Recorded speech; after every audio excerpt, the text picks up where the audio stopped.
I pretended to be unconscious in the hospital just to hear what my family really planned to do with my money. The accident wasn't my fault. A drunk driver ran a red light and slammed into my Tesla at 60 maybe Eastern Park. When I woke up in the ICU, machines were beeping around me and my head felt like it had been split open with an axe. The first thing I heard was my stepmother Delilah's voice. The doctor said he might not wake up for weeks, maybe never. I kept my eyes closed and my breathing steady. Through the fog of pain medication, I realized this was my chance to finally learn what my family really thought of me. Even if he does wake up, my half-brother Quentin said, the brain damage could be severe. He might need care for the rest of his life. My biological father cleared his throat. We need to discuss the will. I'd always known my family was money hungry, but hearing them plot over my hospital bed while I was supposedly dying was a new low. 3 years ago, my grandmother had left me her entire fortune, $3.2 million in real estate and investments. She'd skipped over Dad completely, telling the lawyer he'd pissed away every opportunity she'd ever given him. The inheritance had caused a rift. Suddenly, everyone wanted to be my best friend. Delilah started cooking my favorite meals.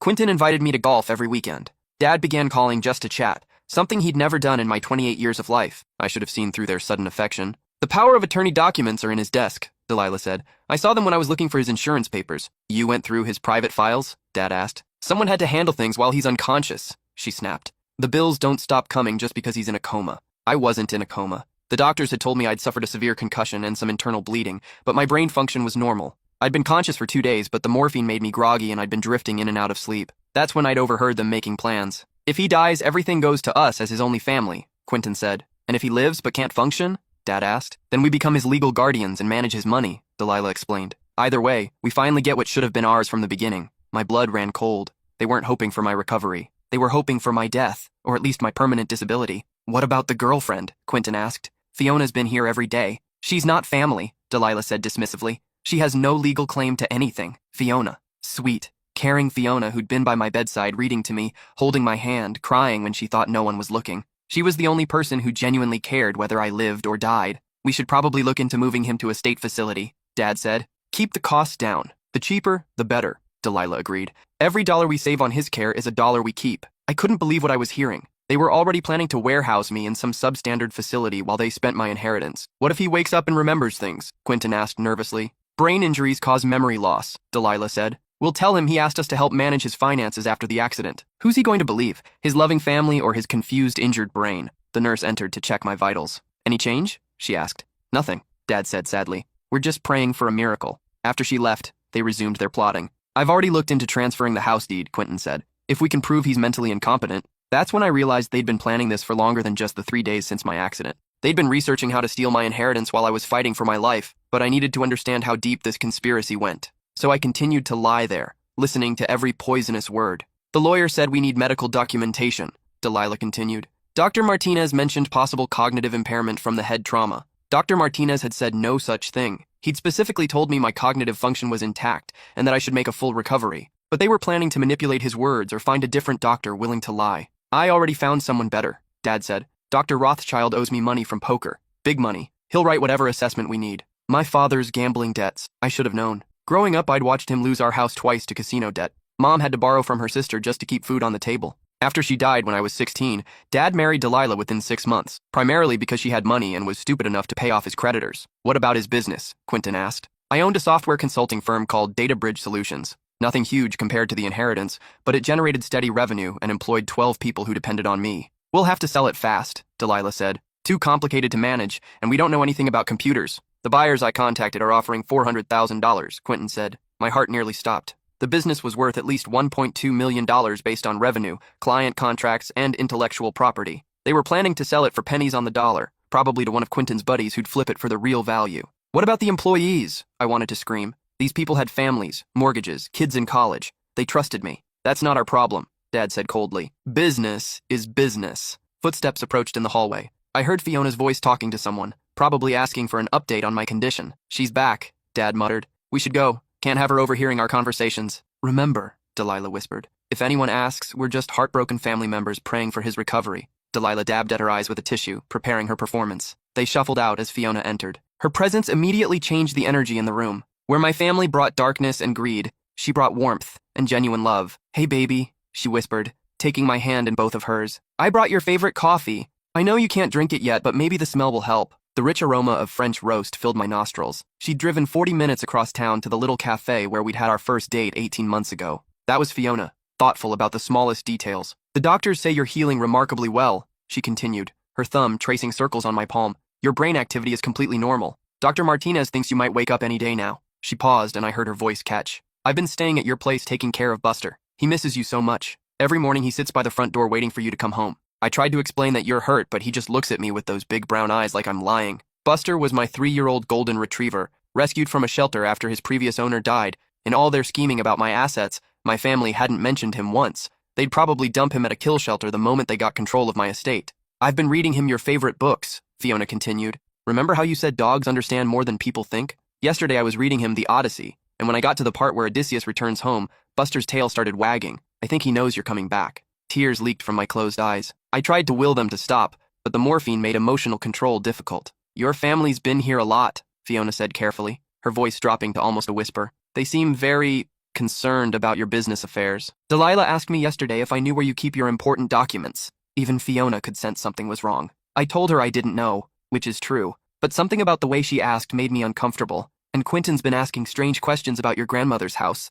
like whether you ever talked about selling it. Smart girl. She was picking up on their predatory behavior. I probably shouldn't say this while you're unconscious, she continued, but I never liked them much. After we started dating, you changed whenever they were around. You became tense, guarded, like you were waiting for them to attack. She squeezed my hand tighter. I should have said something before, but you seemed to want to believe they'd changed after the inheritance. You wanted so badly to have a real family. That hit me like a punch to the gut. She was right. Despite years of neglect and emotional abuse, I desperately wanted to believe that money hadn't been the only reason for their sudden interest in my life. I'd wanted to believe that maybe, finally, Dad loved me for who I was. What a fucking fool I'd been. The nurse says visiting hours are almost over, Fiona said, but I'll be back first thing tomorrow. I took time off work until you wake up. She kissed my forehead gently. I love you. Come back to me soon. After she left, I lay alone in the dark, processing everything I'd learned. My family wasn't just planning to steal my money. They were planning to destroy everything I'd built. My business, my employees' livelihoods, my relationship with Fiona, even my dog's life. And if I recovered too quickly or remembered too much,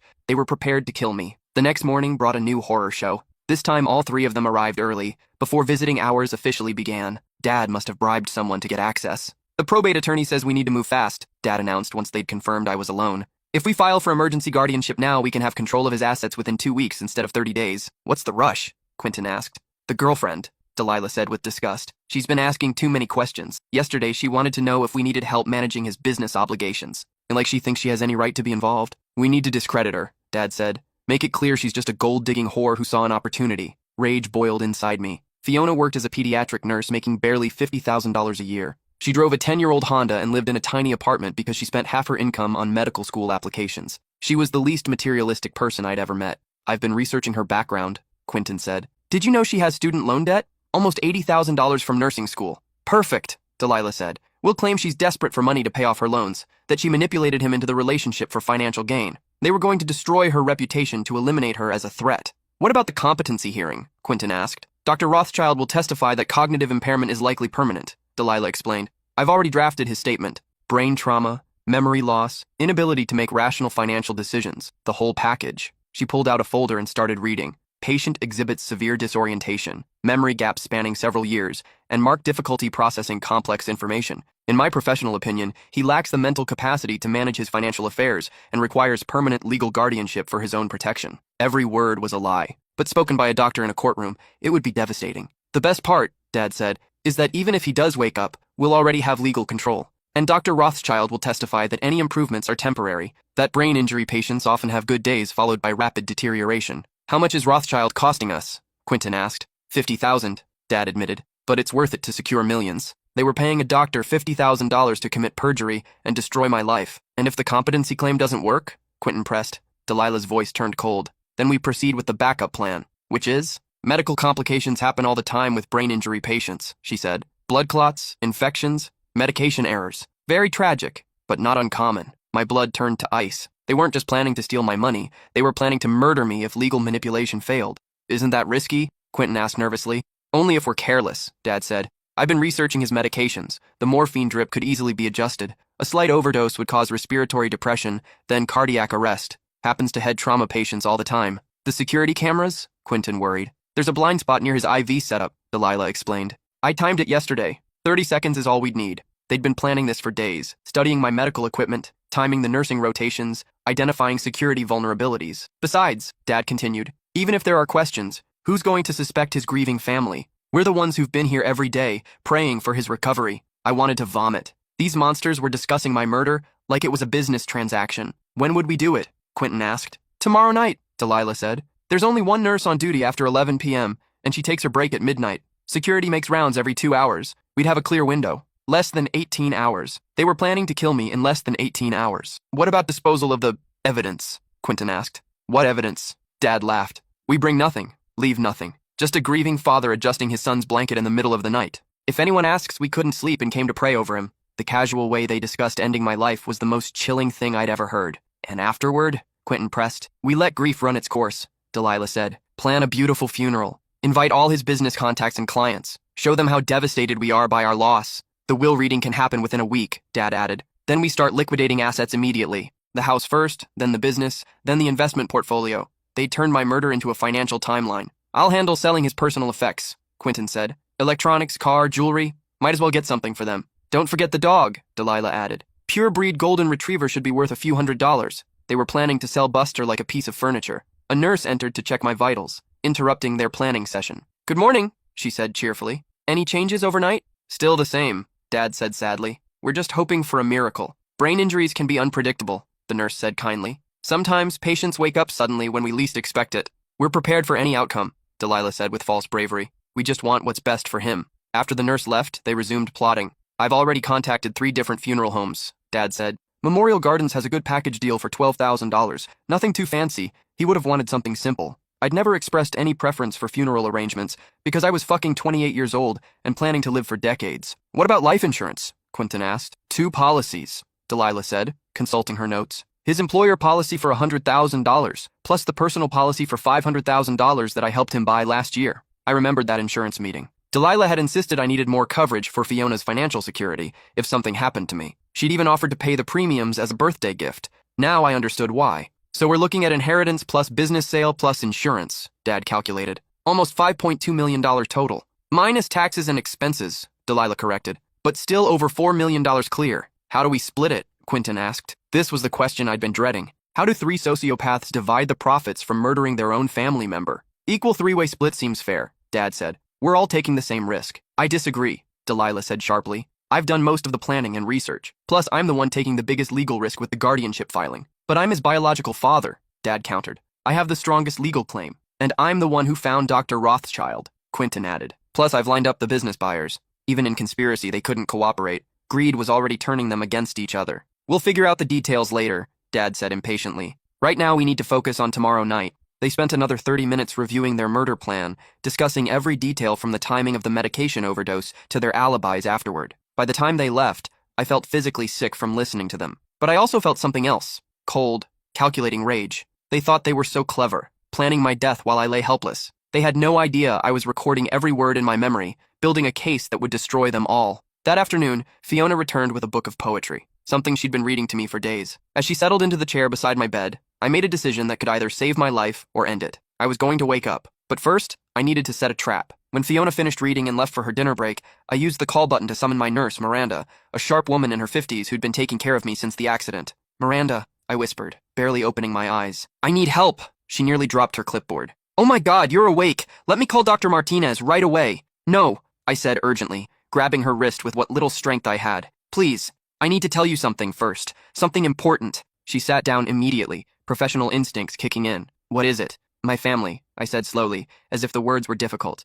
I've been hearing them. They're planning to hurt me. Her expression shifted to concern. What do you mean? I told her everything. Their plans to steal my inheritance, the fake medical testimony, and most importantly, their plan to kill me tomorrow night. That's a very serious accusation, Miranda said carefully. Are you sure you weren't dreaming? Head injuries can cause vivid hallucinations. I know how it sounds, I said, but I need you to help me prove it. Tonight, when they come back, can you set up a recording device? Hide it somewhere they won't see it? Miranda looked torn between professional skepticism and genuine concern. If I'm wrong, I continued, then we delete the recording and pretend this conversation never happened. But if you're right, then we're talking about attempted murder, she finished. She stared at me for a long moment, then nodded. I'll figure something out, she said. But we're also calling security to watch your room tonight. No, I said quickly. That'll scare them off. I need them to try so we can catch them in the act. Absolutely not. I'm not using you as bait. It's the only way to stop them, I insisted. If we just accuse them without proof, they'll claim I'm having delusions from the head injury. They've already bought a doctor to testify that I'm mentally incompetent.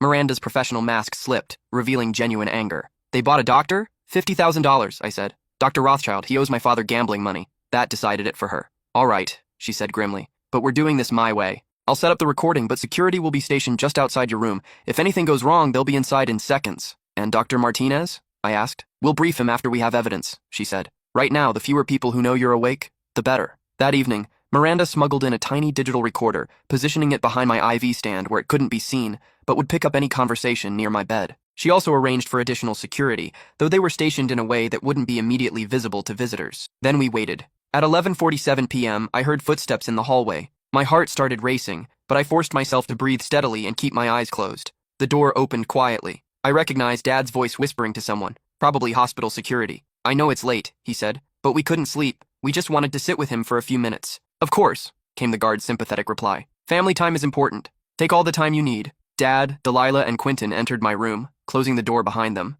The nurse won't be back for 20 minutes, Delilah whispered. Security just passed. We have a clear window. Are you sure about this? Quentin asked nervously. It's the only way, Dad said coldly. He's getting better too fast. If he wakes up tomorrow, all our planning was for nothing. Delilah approached my IV setup. I heard the rustling of her purse, then the soft click of something being opened. This is concentrated morphine, she whispered. Enough to stop his breathing within minutes. What if they do an autopsy? Quentin worried. Morphine is already in his system, Dad explained. They'll assume it was a dosing error or equipment malfunction, tragic accident. Through barely opened eyes, I watched Delilah pull a syringe from her purse. She was actually going to do it. She was going to murder me while my father and half-brother watched. Hold his arm steady, she instructed Quentin. This was it, the moment of truth. As Delilah reached for my IV port, I grabbed her wrist with both hands. What are you doing, stepmother? All three of them screamed. Delilah dropped the syringe, and Quentin stumbled backward into the heart monitor. Alarms started blaring as the monitor crashed to the floor. Within seconds, Miranda burst through the door followed by 2 security guards and Dr. Martinez. She was trying to inject something into my IV, I said, sitting up fully and pointing at the syringe on the floor.